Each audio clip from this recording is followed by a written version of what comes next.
Sadashivasamarambam Shankaracharya Madhyamam Asmadacharya Paryantam Vande Guru Paramparam Ishvaro Guratmeti Murti Veda Vibhagine Vyomabda Vyapta Dehaya Dakshinamurtaye Namaha Savavedanta Sedanta Gocharam Tamagocharam Govindam Paramanandam Satiguru Pranatosh Maham Om Shanti Shanti Shanti Om Shvara Om Namastê. A beleza do Gita, capítulo 13, arquivo versos 15 ao 17. Nós vamos fazer uma introdução da nossa aula de hoje com base numa questão que me apresentou o Fabrício antes do início do Shanti, né? Fornecido pelo Marcelo, tá? Então, ele me colocou uma questão que é muito importante, né? Sempre muito pertinente, e que ele participa de grupos, né? Já participava antes, mais voltados para a escola de Vivekananda, né? De Ramakrishna, onde eles valorizam os quatro caminhos que levam à iluminação autonomamente, né? Separadamente. Cada um desses caminhos conduz diretamente à libertação. E ele vive nesse ambiente no qual as pessoas não têm nenhum valor pelo jnana, pelo conhecimento, né? E só que ele, embora estando naquele ambiente, ele começou a despertar para o fato de que aquelas atividades ou sadhanas, né, ou práticas, ou rituais, ou aquilo que seja, entendeu? Sejam elas físicas ou meramente verbais ou mentais, né? Elas produzem experiências, né? Mas as experiências elas são temporárias, né? Elas são passageiras, elas vêm e vão. As ações são sempre limitadas, irão produzir resultados sempre limitados, né? Ele foi se dando conta disso e foi buscando algo mais. Aí ele chegou no Vedanta Brasil e se deu conta que aqui nós tratamos com o jnana, que é o conhecimento, que é o único remédio para a problemática humana, para a problemática do samsara, porque a problemática do samsara, fundamentalmente, é a ignorância a respeito da real natureza do ser, a real natureza da realidade, etc. Então, ele desenvolveu um interesse, um valor pelo processo upanishádico, né, fundado no jnana, e só que ele disse, mas eu gosto de participar lá, e lá todo mundo tem um valor pelas sadhanas devocionais, né? E aquilo me influencia também. É mais ou menos isso, Fabrício?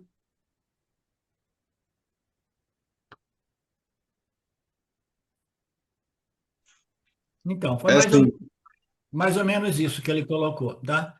Então, ele queria ouvir alguma coisa de mim, eu disse para ele que eu podia falar de duas coisas. Uma eu já falei, né, que fundamentalmente nenhuma prática ou ritual ou cerimônia ou sadhanas ou exercício que envolva ações, né, ações, sejam elas mentais, verbais ou físicas, né, elas jamais irão produzir um resultado que seria a ilimitação e a completude sua, tá? A experiência a respeito da sua real natureza como inteiro, cheio, completo, tá?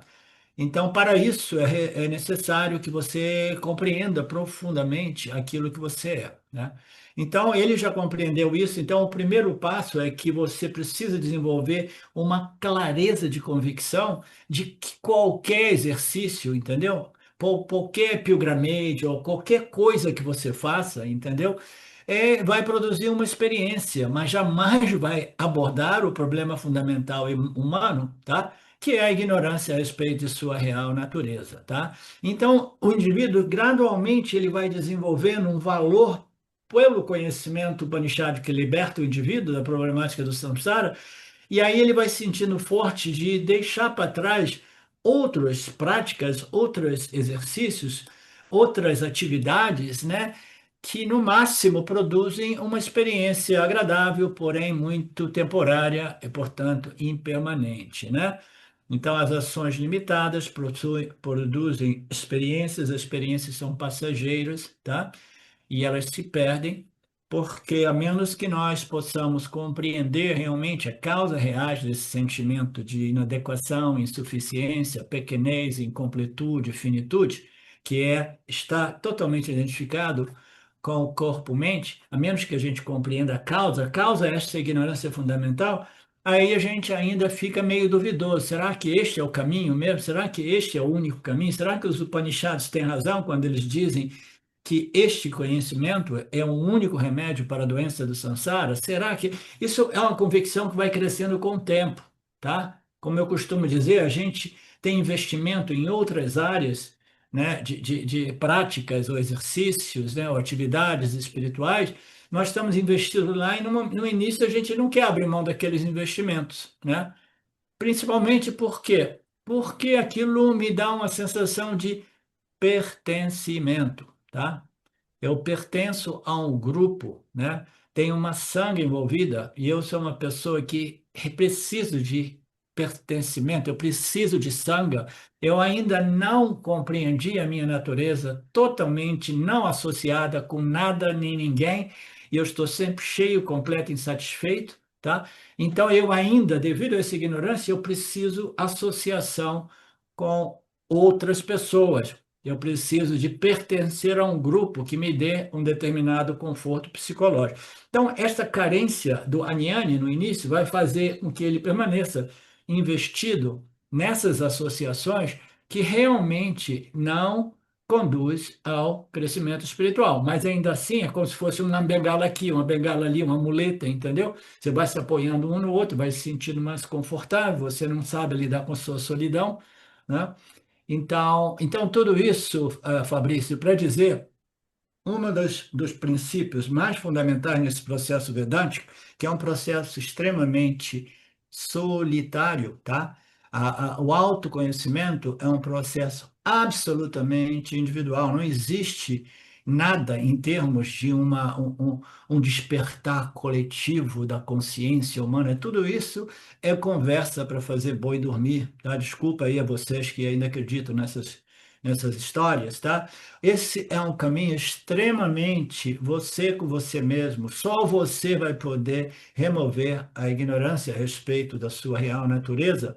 O professor é uma pessoa que serve como vínculo, o link, a conexão entre as declarações, os ensinamentos, etc., e o discípulo, e o estudante que quer compreender porque sentiu, percebeu que o mundo da espiritualidade experiencial não resolve o problema de ninguém. Qualquer experiência, por natureza, é limitada. Ela vem e vai, o tempo limita ela, tá? Então, o indivíduo, ele tem que compreender que as associações, elas têm sim um impacto, tá? Elas têm um impacto, elas vão criando vínculos de dependência, mas ainda assim, no início é difícil a gente abrir mão dessas associações que reforçam a ignorância cósmica universal, tá? Qual é a ignorância cósmica universal? Atividades, práticas, sadhanas envolvendo ações mentais, verbais e físicas, entendeu? Elas não resolvem o problema, porque o problema é a ignorância. Ela só pode ser removida com um único remédio, que é o conhecimento a respeito da natureza da realidade. Ok? Então isso tem que ficar claro. E daí você começa a navegar, mas eu ainda gosto de encontrar os meus amigos. Tudo bem. Eu gosto de encontrar as minhas amigas. Tudo bem. Então eu gosto da minha sanga. Tudo bem, tá? Mas você precisa ser forte o suficiente para chegar naquele meio ambiente e não ser contaminado. As pessoas são contaminadas, quer elas saibam ou não. O que mais existe por aí, entendeu? É ignorância travestida, fantasiada de sabedoria, entendeu? É a coisa mais comum, tá? Existe até em alguns grupos muito íntimos a nós, ignorância fantasiada, travestida, entendeu? Enrustida como algum conhecimento, tá?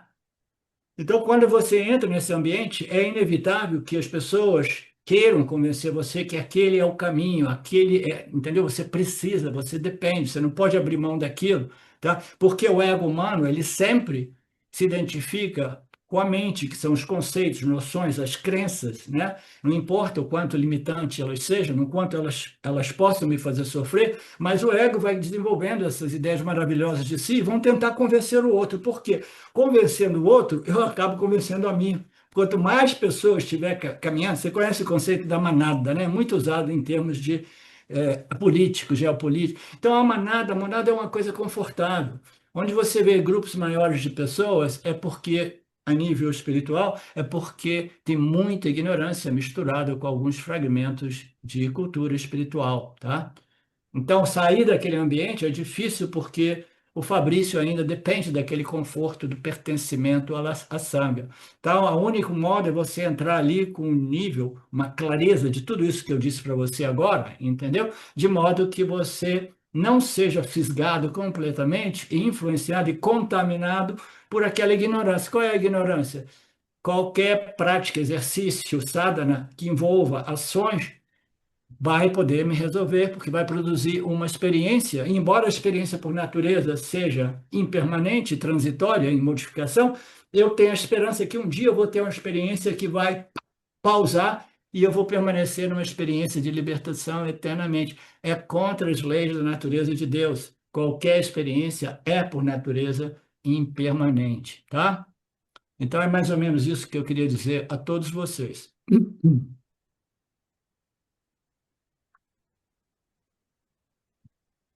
Alguma coisa a mais?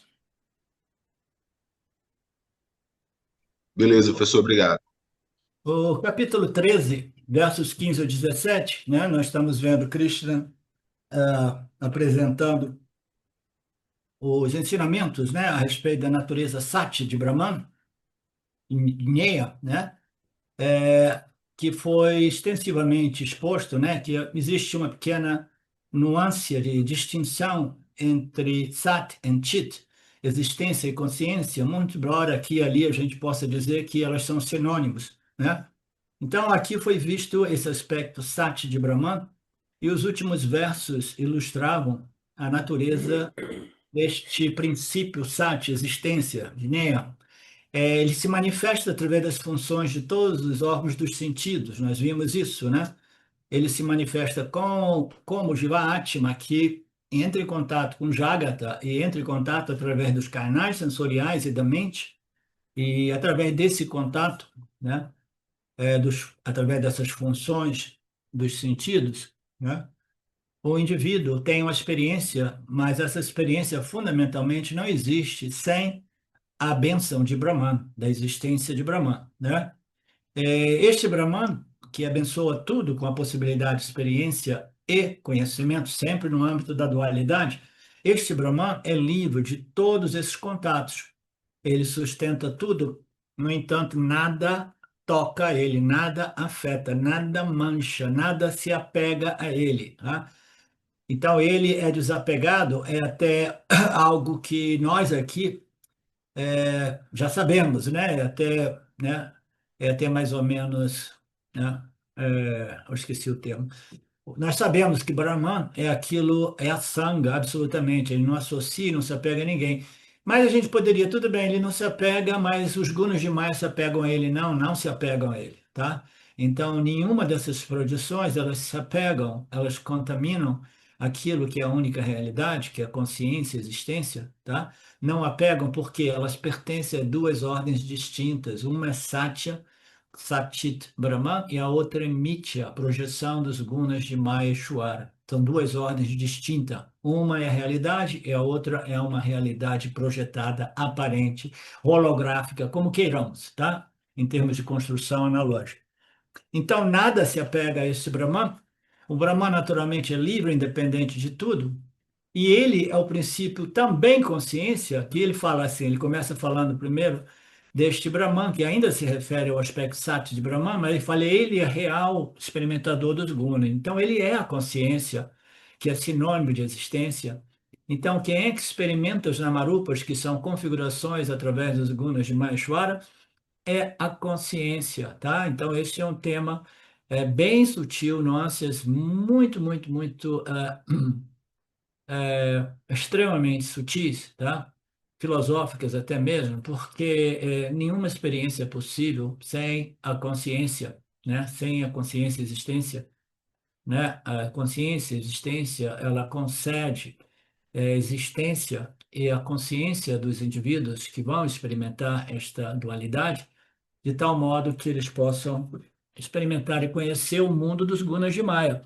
Então, quem é que está experimentando, né? É um instrumento de experiência, mas quem é realmente o real experienciador, aqui está dizendo, é o real experienciador dos gunas de Maya, tá? Porque sem isso, né?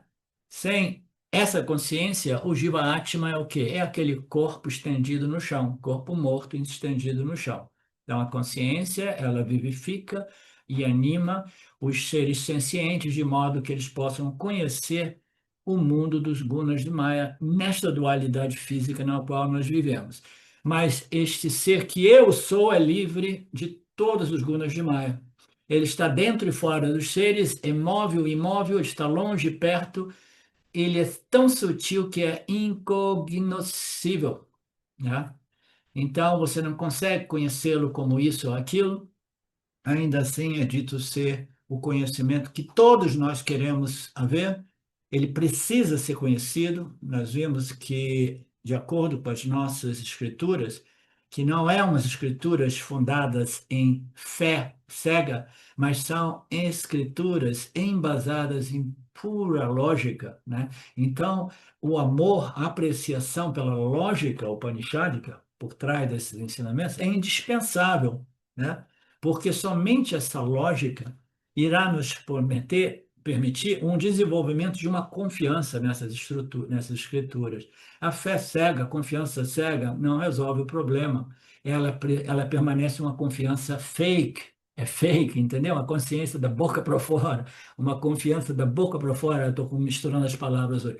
É uma confiança da boca para fora, ela precisa ser embasada na apreciação dessa loja impecável, de tal modo que o intelecto humano esteja totalmente satisfeito com a lógica e comece a desenvolver uma confiança total nessas escrituras, de tal modo que ele tenha força emocional e mental para começar a colher os investimentos naquilo que é o mundo anátema, o mundo, né, dos objetos, o mundo das experiências sensoriais, né, o mundo das experiências espirituais que vêm e vão, ele vai se desinteressando de tudo isso na medida que a sua confiança, Shraddha nessas escrituras vão crescendo, e para isso o indivíduo tem que ter um intelecto muito desenvolvido, de tal modo que ele possa apreciar essa lógica impecável, tá? Sem o intelecto, o autoconhecimento é impossível, sem um intelecto muito bem refinado, o autoconhecimento é simplesmente uma fantasia daqueles acadêmicos teóricos,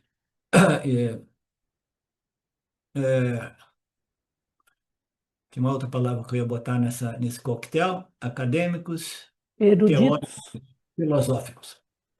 Ah? eruditos. Eruditos tá ótimo também, obrigado, Marcelo. Então, além disso, esse Brahman permanece indivíduo, ele é Advaita, mas ele aparece dividido como assim? Os Jiva-Atmas, esse Satit, quando a gente diz que Brahman é Satit, né? Satit Brahman, né? A única realidade, portanto, Satchit Ananda, né? Ananda significa que só existe Brahman, daí o conceito de ilimitação total, daí o sentimento do Jiva Atma, que compreendeu isso, de realmente se sentir livre e independente das limitações inerentes ao corpo, mente e sentidos, né? Então, ele permanece indiviso, né? No entanto, parece como se é dividido em ser. O Jiva. Então, o Jiva, né, essa entidade que vem para conhecer, existe uma infinidade de Jivas humanos, Jivas do reino animal, Jivas do reino vegetal. Então, esse Brahman, ele aparece dividido em dois tipos, em duas categorias de seres. Os seres sencientes do reino vegetal, animal e humano, e os seres inertes, né? Que ainda assim são Brahman, porque tudo é Brahman, né? Nós já compreendemos esse ensinamento. O aspecto Sat de Brahman nos permite, entendeu? Compreender que até mesmo os seres inertes, eles são Brahman. Por quê? eles demonstram a sua existência. Tudo que existe é Brahman, mas nem tudo que existe desfruta de uma consciência refletida, de uma senciência que é um subproduto da consciência de Brahman. Os seres inertes não possuem um corpo sutil que os permitam experimentar uma forma mais ou menos sofisticada e complexa de sentiência, tá? Sem ciência, desculpa. Então, tudo é Brahman. Ele parece como dividido entre diversos seres inertes e sencientes. Este Brahman é o real criador, é o destruidor, o sustentador de tudo, né? Então, nós vimos tudo isso até a aula de ontem, e o Swami apresentando diversas analogias que são importantíssimas. Qual o valor dessas analogias, tá? A gente jamais pode dizer que Brahman é isso, Brahman é aquilo, né? Então a gente vai dizendo Brahman não é isso, Brahman não é aquilo, não é aquilo outro, né? E uma outra forma, né, metodologia do ensino vedântico é através de analogias, de paralelos. Quando a gente vai criar paralelos, a gente tem que criar paralelos com base na pluralidade à nossa disposição nesta ordem aparente, tá? Então a gente utiliza esses exemplos, né, para que a gente possa compreender que, do mesmo modo, né, Brahman é a luz que ilumina tudo indiscriminadamente. Brahman é como o espaço que acomoda tudo indiscriminadamente, sem ser tocado, sem ser afetado. Tá? Então, esses paralelos permitem ao intelecto humano, porque o único modo de você compreender Brahman, a nível preliminar, é compreender o que ele não é pi, não é parte, produto ou propriedade da matéria. E compreender ele através de exemplos, né, de analogias, de metáforas, de paralelos que nos dão a compreensão, usando exemplos de Mitya, daquilo que é Satya. Todos esses exemplos possuem defeitos e limitações, tá? Todos eles possuem limitações, tá? Mas ainda assim, é o melhor modo para nós começarmos a desenvolver a compreensão da natureza deste Brahman, né? Se você simplesmente diz, e não é isso, não é isso, não é isso, não é isso, e não utiliza a técnica de utilizar todas essas metáforas e analogias, você permanece naquela coisa, não é isso, não é isso, não é isso, não é isso, não é isso, não é isso. Então, quem eu sou? Eu sou Brahman, tudo bem. Mas quase que invariavelmente, se você não se submete a esses ensinamentos completos, tá? Que envolve uma infinidade de analogias, paralelos e metáforas, é muito difícil o indivíduo acreditar no Aham Brahmasmi. Acreditar da boca para fora é a coisa mais fácil, tá? E aqueles que acreditam da boca para fora, eles conseguem enganar quase todos, tá? Porque quase ninguém tem a capacidade de discernir aquilo que é fake daquilo que é real, tá? Então, a ignorância, né, a ignorância mascarada de algum tipo de conhecimento, do conhecimento real. Um guru de verdade de um guru fake, tá? Vocês não têm a condição, embora alguns de vocês queiram discutir comigo, então, não, ó, o Celinho, a Celinha, ele tem uma convicção, ela tem uma convicção, mas quem são vocês a discutir isso com o professor? O professor é um esperto nesse campo, entendeu? Mas ainda assim, é parte da natureza humana, entendeu? A ilusão é uma coisa que todo mundo que gostaria de fosse realidade, porque a ilusão é ilusão, qualquer um pode criar uma ilusão, entendeu? Então, qual é o verdadeiro entendimento? O que é que eu estou? Swami apresentou as divisões, fazendo os paralelos entre a mão e os dedos, e o espaço entre os dedos, etc. Nós vimos tudo isso, né? Ele diz que é aparentemente dividido. Lembre-se do exemplo do farol que nós vimos ontem, né? A luz que não se move, mas ainda assim, através daquele device, né? Que gira em torno da lâmpada, que é absolutamente estática, imóvel, cria feixes de luz que se movimentam nas três direções, né? Então, tudo isso é dito como uma transferência de ordem, tá? É uma transferência de algo que pertence a uma outra coisa para uma outra coisa, tá? Então, eu dei o exemplo mais relevante do ponto de vista da autoinvestigação do Padi, né? Então, qual é a transferência que ocorre no corpo-mente, no âmbito da consciência? Né? É que os atributos e as propriedades do corpo-mente são aparentemente transferidas para a consciência, né? Então, a consciência, ela vai parecer o quê? Ela vai parecer que ela nasce, porque o corpo-mente nasce. Vai parecer que a consciência envelhece, porque o corpo-mente envelhece. Vai parecer que a consciência faz coisas, que ela se modifica e que ela morre, tá? Porque existe uma transferência de uma ordem mítia naquilo que é sátia, tá?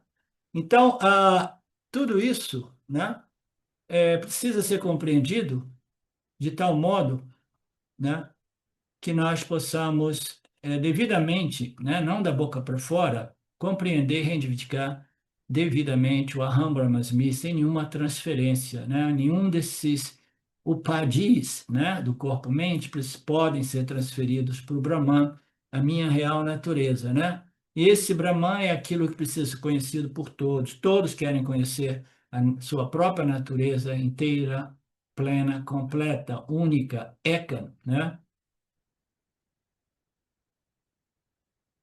Este Brahman é a causa, é o destruidor, é o responsável pela manutenção e a dissolução, nós vimos tudo isso.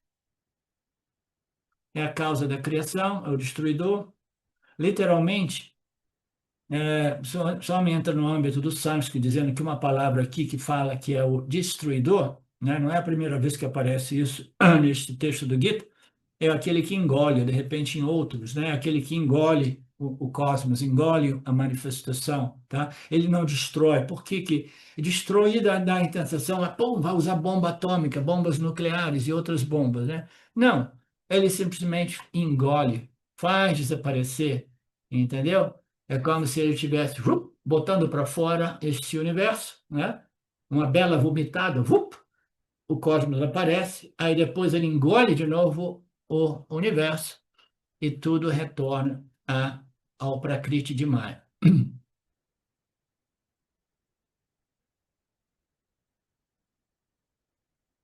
Então, ele é o sustentador, o Swami faz analogia usando porque o Swami ensina sânscrito durante as aulas de Vedanta dele, tá?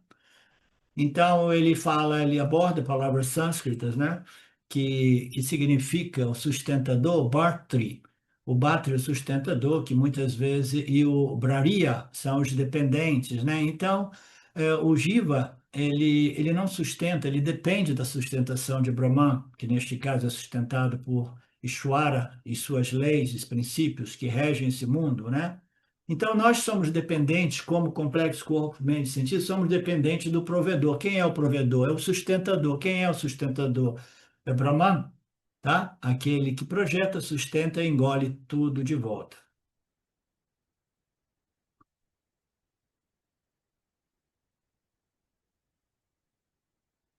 Então, o Brahman, ele pode ser visto como sustentador do mundo, ele pode ser visto como a causa da sustentação e aquele que engole o mundo de volta em si mesmo, tá? É o Criador, é o sustentador.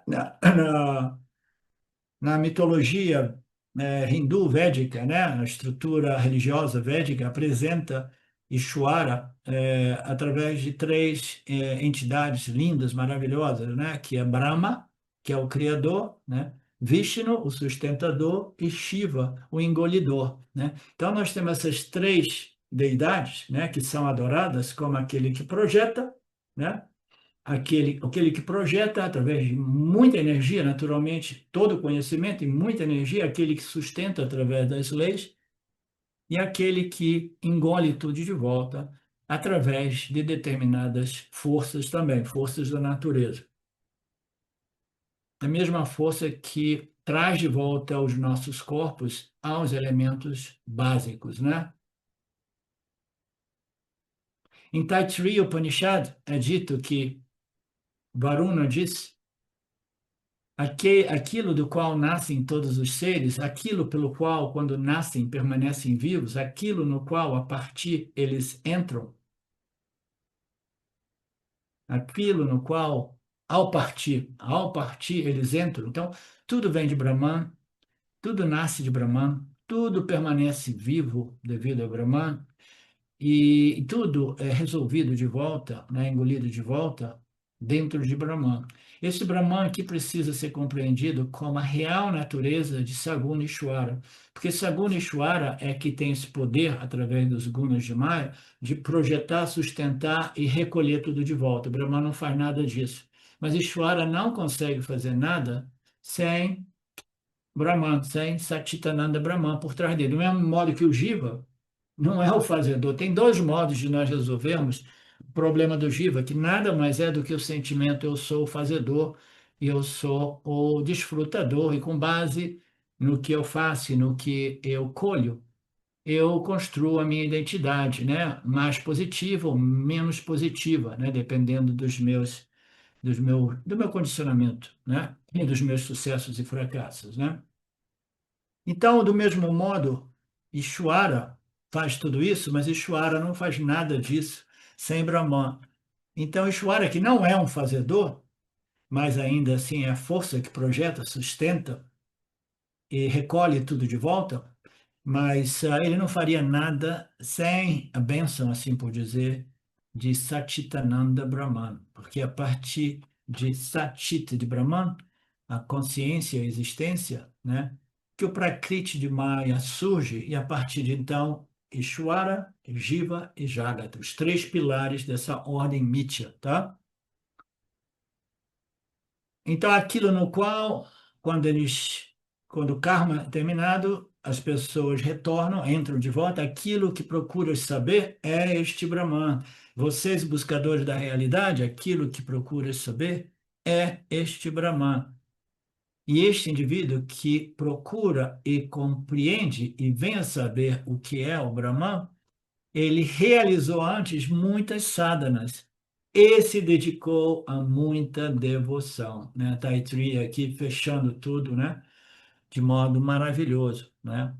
Então, este conhecimento, muito embora ele seja acessível a nível teórico, né?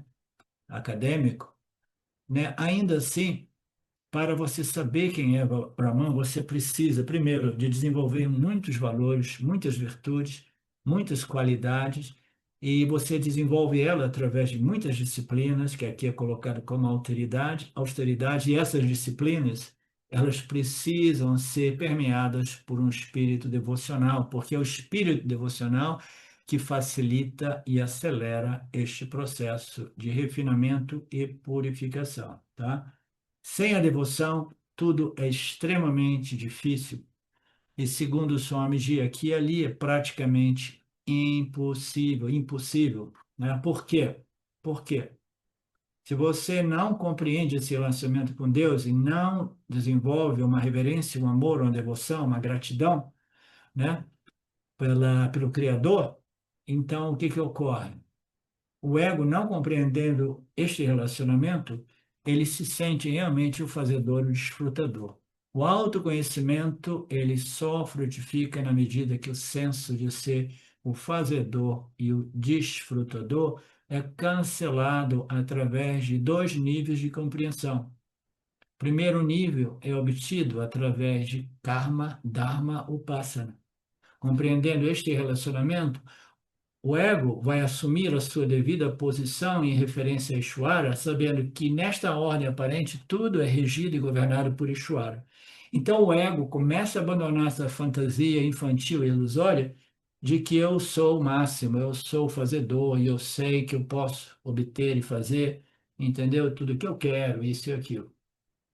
Então, o primeiro nível, o ego, vai se resolvendo quando ele compreende que existe um Criador, inicia esse processo de relacionamento, inicia um processo de desenvolvimento de uma religiosidade espiritual. O que que é religião?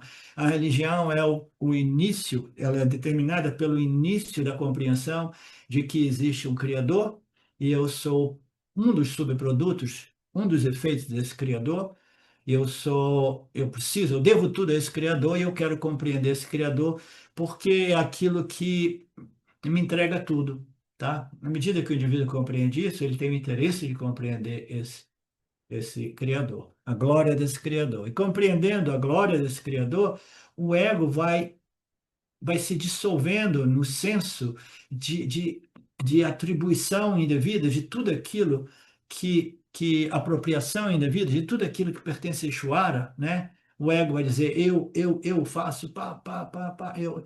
Então, este ego que é o obstáculo, porque esse ego é pura vaidade, é puro orgulho, é pura ignorância, né? O ego jamais vai obter o autoconhecimento, tá? O ego é impossível. Ele precisa, através desse relacionamento com o Ishvara, desenvolver a tal da devoção, que nada mais é um sentimento de profunda reverência e gratidão a Deus pela oportunidade, tá? Aí o ego se coloca em sua devida proporção.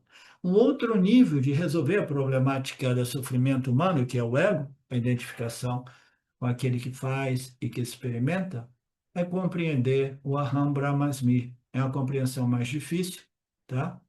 Não é impossível, mas uma vez ela seja realmente compreendida e assimilada e internalizada, não da boca para fora superficialmente, na medida que ela é compreendida, aí você também tem o benefício que o ego ele fica ainda mais bem resolvido, porque ele está resolvido em dois níveis. Primeiro, ele está resolvido em Ishvara, compreendendo que tudo que nós devemos, nesta ordem aparente, é Ishvara, portanto, eu não tenho controle sobre o meu destino, eu faço um esforço para me observar as leis e os princípios de Ishvara, o Criador, né? Mas eu não tenho controle, eu tenho as minhas limitações, etc, etc. Compreendendo o Aham Brahmasmi, aí ele tem dois escudos de proteção. Ele tem o ego, que foi neutralizado em dois níveis. Primeiro, que tudo é somente Ishvara. Segundo, é que eu sou de natureza Satitananda, tal qual Ishvara e tal qual Brahman. Tá? Então, quando você faz esse chip de identidade, que não é assim, meramente um shift intelectual, acadêmico, quando ela realmente ocorre, então, essa sensação de ser algo além do corpo-mente que faz e experimenta se estabelece e vai crescendo, crescendo, crescendo. Então, este indivíduo, ele se resolveu na compreensão devida, né, e bem estabelecida de que eu sou de natureza consciência. Os gunas de Maya não me afetam, tá? Eu não sou o fazedor, eu sou o princípio testemunha que presencia, né? O princípio consciência que testemunha este fazedor corpo-mente colher os resultados de suas ações. Eu sou a consciência livre e independente. Eu sou a existência que concede. Então, este conhecimento devidamente assimilado, ele resolve o problema do fazedor, sim. Compreendendo que eu sou a carta, eu sou a bokta, entendeu? Eu sou Nirvikara, eu jamais me modifico e assim por diante. Tá? Dois níveis de resolução do ego. Mas tudo tem que ser iniciado com uma devoção. A gente vai ver tudo isso, isso nós vimos. Nós veremos isso no Taittiriya, que é o Upanishad que nós faremos no próximo carnaval, Ishvara permitindo, naturalmente. Tá? Vocês aí que moram em São Paulo podem começar a considerar comprar o o voo, né? Como é que se diz? Como é que se diz ticket? Uma passagem aérea para Brasília para fazer este seminário aqui conosco. No Sarau Taittiriya, somente desse Brahman surgiu todas as configurações dos gunas de Maya, todos os Namarupas, em outras palavras, todos os nomes e formas.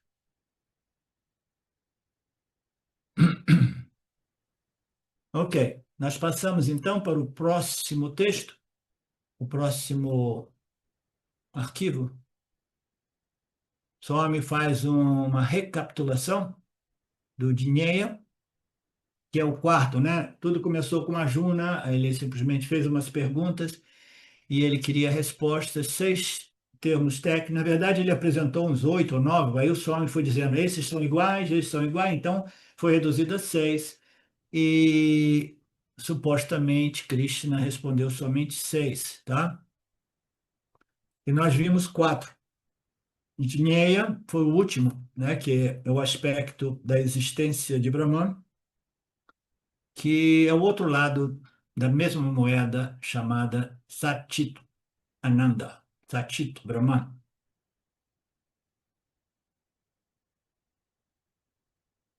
No verso 13 ele diz: Eu te ensinarei aquilo que deve ser conhecido por todo, pois ao conhecê-lo você alcança a imortalidade. Qual é o problema maior do jiva humano? É o medo da morte, né? Porque ele pensa que se eu perder o meu corpo, o meu corpo físico, eu vou perder minha existência, né?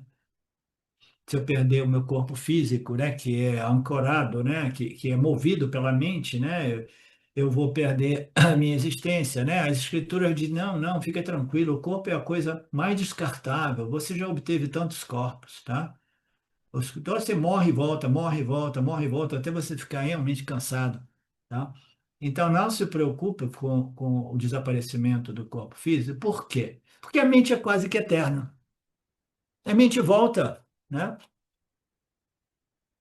Então, essa é a jornada da alma individual que vai de um corpo a outro corpo, a outro corpo, a outro corpo, até encontrar a compreensão daquilo que é a sua natureza imortal, além do, da imortalidade aparente do corpo sutil. Por que que o corpo sutil ele não é realmente imortal?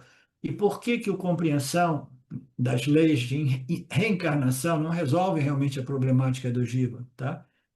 Primeiro, porque ele tem um problema fundamental com essa teoria da reencarnação. É que se eu deixar esse corpo físico, o senhor vai me dar um outro corpo físico, mas aí eu não vou lembrar que eu sou eu, né? Então, eu não vou ser o mesmo ego, a mesma pessoa, a minha história de vida, tudo isso foi apagado, e isso eu não gosto, né? Eu quero lembrar de mim. Aí existem diversas passagens, né, dos ensinamentos que dizem, imagina se você realmente lembrasse de tudo. Você estaria num caos total, né? Quando você descobre que seu filho era o seu pai e a sua esposa, né, era a sua avó chata, e você tem ressentimento quando você lembra do que ocorreu com você em nascimentos passados. Então, seria uma confusão enorme. Esses fenômenos ocorrem principalmente na Índia, que é a terra que tudo ocorre no âmbito mais esotérico, místico, né? De pessoas que nascem, começam a crescer, na adolescência vão na casa de alguém, dizem assim, não, eu morei aqui, que isso? E sim, vocês são os meus pais, eu morri naquele acidente de bicicleta, de moto, blá, blá, blá. Não, não, não é possível. Sim, eu voltei, eu estou aqui, eu sei que vocês estão mais velhos. Essas coisas acontecem na Índia, mas, entendeu? São defeitos, né, no sistema Ishvara, porque a princípio é melhor a gente não lembrar. Tudo isso existe a nível subconsciente, né? O Papaji, com quem eu estive associado por alguns anos, ele era um yogi e nas meditações profundas dele, ele teve visões de muitos nascimentos e muitas encarnações. Ele via elas passando assim, pá, pá, pá, pá, pá. Então, é realmente relevante? É realmente necessário você ter isso? Não, absolutamente não. Se você é um yogi, de repente você tem acesso a tudo isso, mas não é realmente relevante, além do fato de que vai te permitir uma confiança ainda maior nas escrituras, que dizem que a jornada da alma individual passa por diversos nascimentos. Ah, sim, eu lembrei daquele nascimento, mas tem muita fantasia por aí. Porque as pessoas, quando lembram em nascimentos passados, elas sempre foram reis, rainhas, príncipes, né? Ninguém gosta de lembrar, no meu último nascimento eu fui um ladrão, fui um criminoso, né? Porque isso iria contra a imagem do ego, né? Então, a mente é praticamente imortal, né? Mas isso não resolve a problemática, primeiro, porque o indivíduo ele quer este corpo mente, porque esse ego foi configurado com base nas experiências deste corpo mente, que são apagadas do seu sistema kármico, né? Mas permanecem a nível inconsciente. E o pessoal não gosta disso. Ah, mas eu não vou ser. O outro nível é que a mente é praticamente imortal.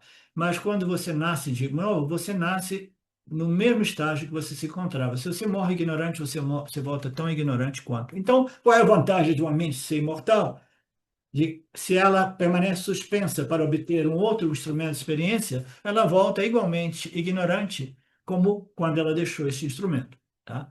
Então, não é um conhecimento, não é um fato muito consolador para o Jiva, mas ainda assim existe um fato, né? Tem um elemento que consola, ah, não, a vida é eterna, eu volto de novo, eu volto de novo, eu volto de novo. E eu não quero saber de libertação, eu nem nunca ouvi falar de libertação, eu só quero continuar vivendo a dualidade, experimentando os prazeres e dores do mundo, os doces, frutos e amargos. Eu gosto, adoro sofrer e adoro curtir alguns intervalos entre um sofrimento e outro, né? Então, a mente não é totalmente imortal porque ela volta, né? Ela volta, mas, porém, ela é dissolvida, né, definitivamente através do autoconhecimento, tá? Então a mente, embora ela aparentemente ela seja imortal, ela volta de novo, configurando um novo Jiva, um novo Jiva, um novo Jiva, um novo Jiva, que esqueceu a história do Jiva passado, né? Essa mente não é absolutamente imortal porque ela pode ser engolida, ela pode ser dissolvida, ela pode ser destruída. Como? Através do autoconhecimento. A mente nada mais é do que a crença absolutamente arraigada, sólida. Eu sou o corpo, mente, sentidos. E eu quero voltar porque eu adoro, eu amo a dualidade, adoro os prazeres e dores deste mundo, tá? Então, esta mente que ainda está investida na dualidade, nas experiências sensoriais que me dão prazeres e dores, essa mente morre com esse desejo, ela volta devido a esses desejos. Mas se o autoconhecimento for realmente internalizado, digerido, processado de modo a frutificar como esse shift, essa transferência do senso de identidade do corpo-mente, que nada mais é do que as minhas vássaras, os meus desejos e as minhas aversões, se transferiu para eu sou a consciência, o que que ocorre com este saco de desejos e medos? O que este saco de vassanas? Eles morrem devido a um processo que às vezes eu gosto de chamar de é uma como é que se diz em português? Quando você faz uma dieta até você morrer, hein, Marcelo? Uma dieta de não comer, é um jejum. Definha, Hã? definha. Ok, não conheço essa palavra, mas obrigado. Mas é um jejum, é um jejum Desnutrição. de nutrição total, tá?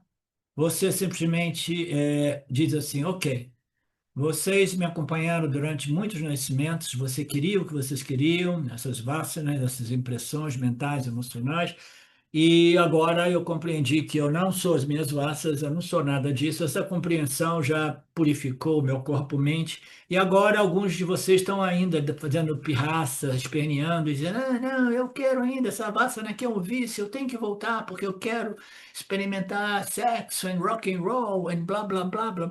Aí o Yanni vai dizer assim, não, não, não, não, agora você vai ver o que que vai acontecer com vocês. Eu vou impor uma dieta, né, de inanição, era a palavra que eu estava buscando. Inanição, Marcelo,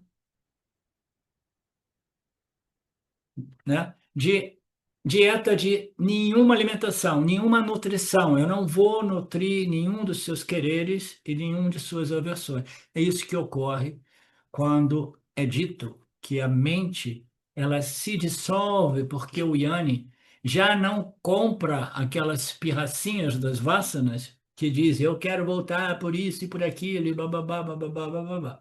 Então, se esse processo for muito bem estendido, as escrituras dizem que o Jiva Mukta, o Yanan, que é dito ser um Jiva Mukta, libertado dessas vássanas enquanto ainda encarnado, ele não possui uma mente com força, né, suficiente para produzir um outro nascimento, porque o que produz os nascimentos são os nossos desejos por continuidade. Você entende, Márcio? E aí a alma individual se dissolve, assim por dizer, no oceano Satchitananda de Brahman.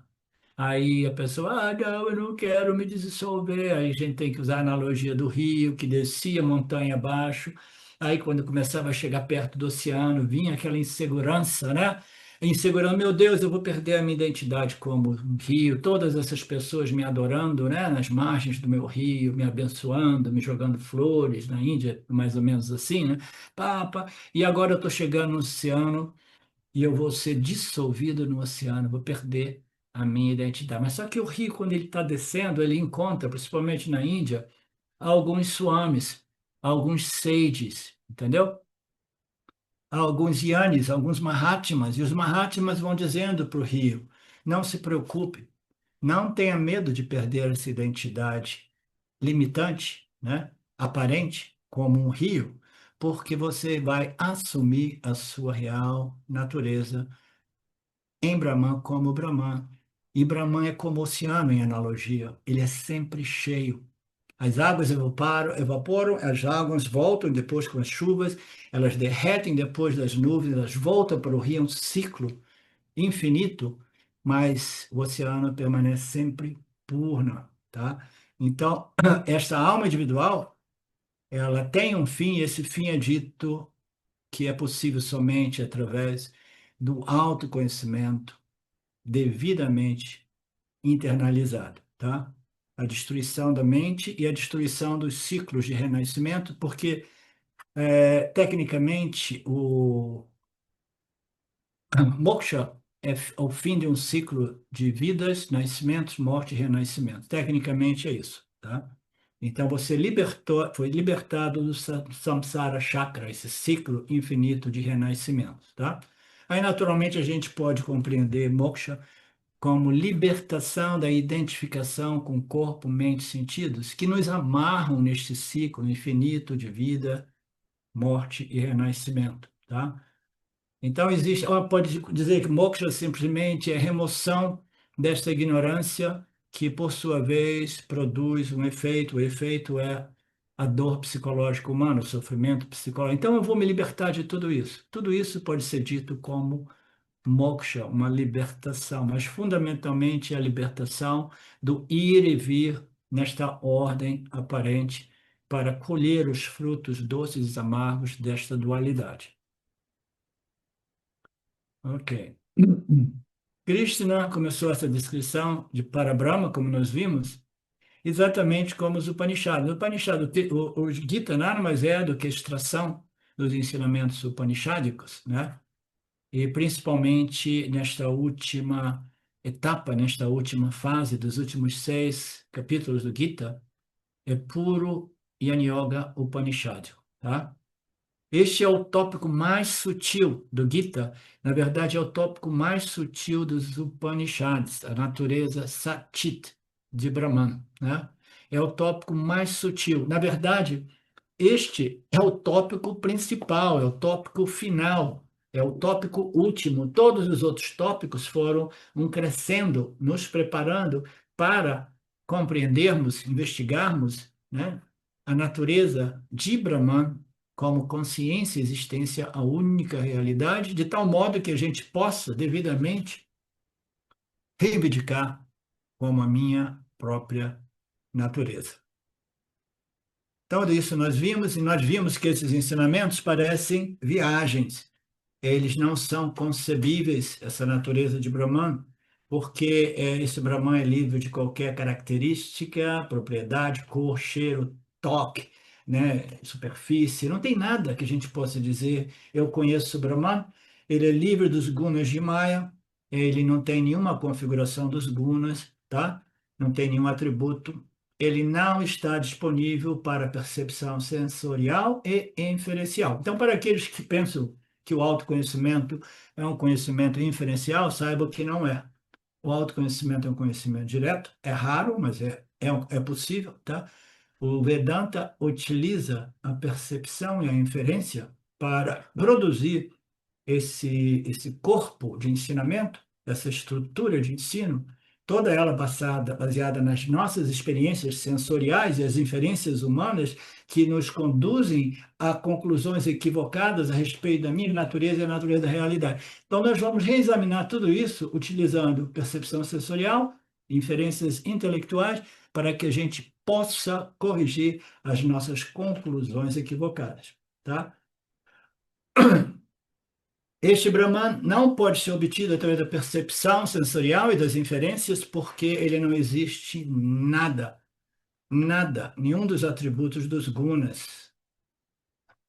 Na verdade, ele é a própria existência. Isso faz desse tema o tema mais difícil, onde Brahman é apresentado como a existência de tudo e de todos. É o princípio existência. Ele é como espaço, ele acomoda tudo, né? Mas ele é absolutamente invisível, o mais sutil do sutil e impossível de ser compreendido, conhecido como isso ou aquilo, né? Incognoscível. Não é, ele é uno, ele é apenas um, né? Não é plural, os objetos na criação são muitos, mas a existência sem atributos, que tudo permeia, é uma, é não dual, satit é não dual, satit é não dual, é una.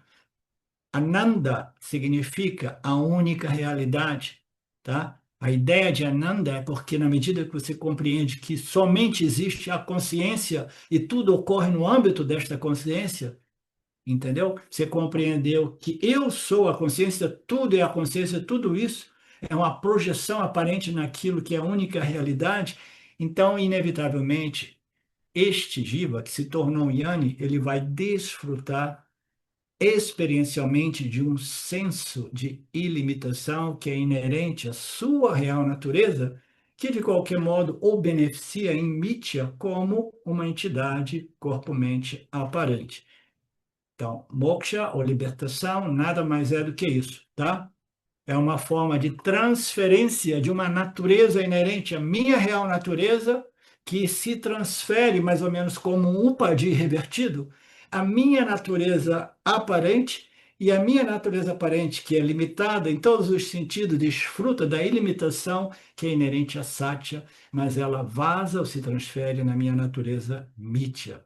É somente isso, mas para isso, essa transferência de identidade precisa ocorrer e ocorrer realmente, devidamente, tá? Não superficialmente, muito menos da boca para fora.